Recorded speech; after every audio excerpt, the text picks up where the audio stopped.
On sait qu'un bon programme de musculation et de force permet d'avoir des résultats beaucoup plus rapidement. Le problème, c'est que parfois on ne sait pas si ce qu'on fait est bon ou pas. Sur Instagram, j'avais donc proposé que l'on m'envoie des programmes pour que je dise ce qui va, ce qui ne va pas et ce que j'aurais fait à la place. J'en ai donc pris 5 que je vais analyser. Dans la vidéo d'aujourd'hui, tu en verras 2 et je ferai les 3 autres dans une prochaine vidéo. Le premier programme m'a été envoyé par Marine qui lui avait été fait par un coach. C'est un programme de force mais de hors-saison. Pour ceux qui ne savent pas, le hors-saison est une période où l'on va principalement chercher à corriger sa technique, faire du muscle et travailler sur des choses où on n'est pas bon. Par exemple, si on ne tolère pas le haut volume, on va un petit peu plus le pousser pour s'habituer et ainsi surcompenser par la suite. C'est donc un bloc de 4 semaines avec une fréquence de 4 fois dans la semaine.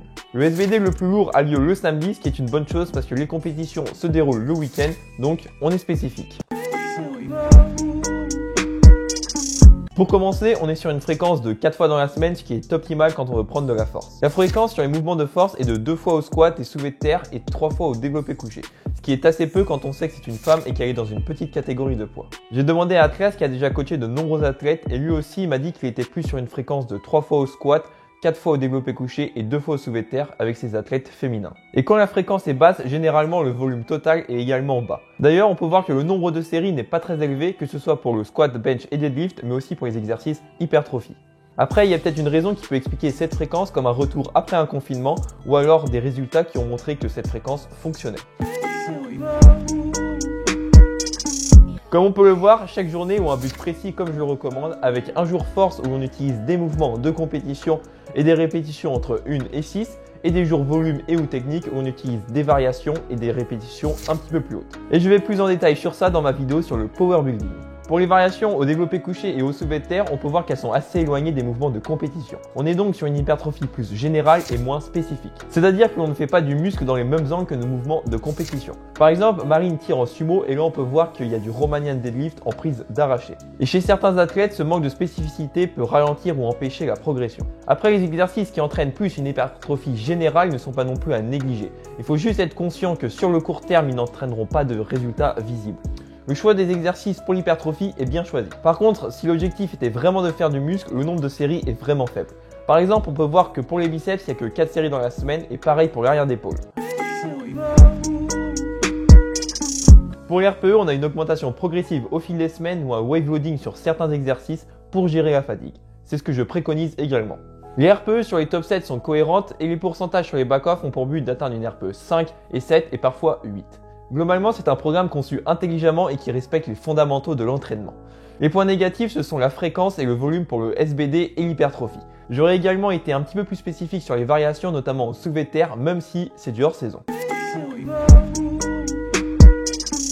Le deuxième programme vient de Isabelle qui a 40 ans. Son focus premier est le bien-être et secondairement le physique. Elle veut également perdre quelques kilos en faisant du cardio en fin de séance, chose qu'elle n'aime pas. La fréquence est de 4 jours avec les jambes le lundi et le vendredi, un pull le mardi et un push le jeudi. Ses points forts sont le deadlift et les abducteurs et ses points faibles sont le squat et les triceps.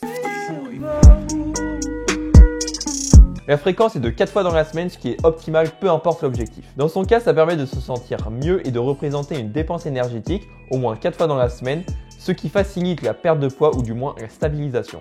Par contre, la répartition entre les muscles est un petit peu mal faite puisqu'on a un gros focus sur les jambes avec 2 fois dans la semaine contre 1 fois pour les muscles du haut du corps. Répartir de cette manière causera un déséquilibre entre le haut et le bas du corps, d'autant plus que les femmes ont un haut du corps généralement moins développé que le bas. Donc pour la fréquence, je partirai plus sur un upper lower ou alors un PPL mixé avec un full body. Pour la séance legs, il y a un bon nombre d'exercices pour les fessiers et les quadriceps, mais pas suffisamment pour les ischios.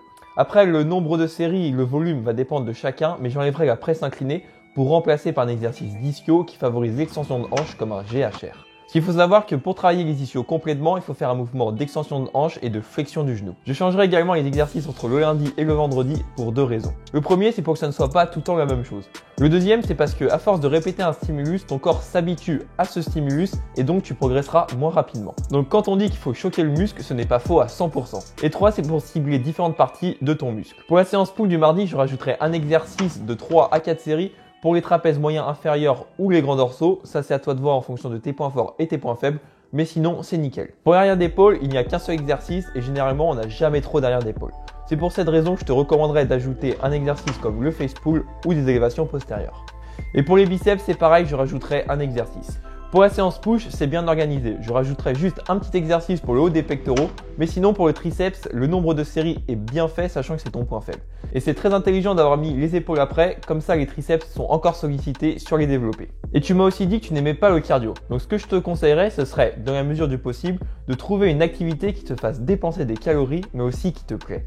Tu m'as dit que tu as fait du judo, de la gymnastique et beaucoup de sport dans ta jeunesse. Donc pourquoi pas refaire un de ces sports. Donc voilà, comme tu peux le voir à l'écran, comment je réorganiserai ton entraînement tout en prenant en compte que c'est du sport pour le plaisir. Après, les choses que j'ai corrigées ne sont que des petites erreurs et pour un programme que tu as fait toi-même, c'est un très bon programme. Il méritait juste quelques ajustements. Si cette vidéo t'a plu, dis-le moi dans les commentaires et envoie-moi ton programme sur Instagram. Si maintenant tu sais pas trop comment faire un programme, j'en ai sorti un de Power Building sur 8 semaines entièrement gratuit. Le lien est dans la description. Et si tu as aimé la vidéo, n'hésite pas non plus à mettre un petit like et à t'abonner. Moi je te dis à la prochaine.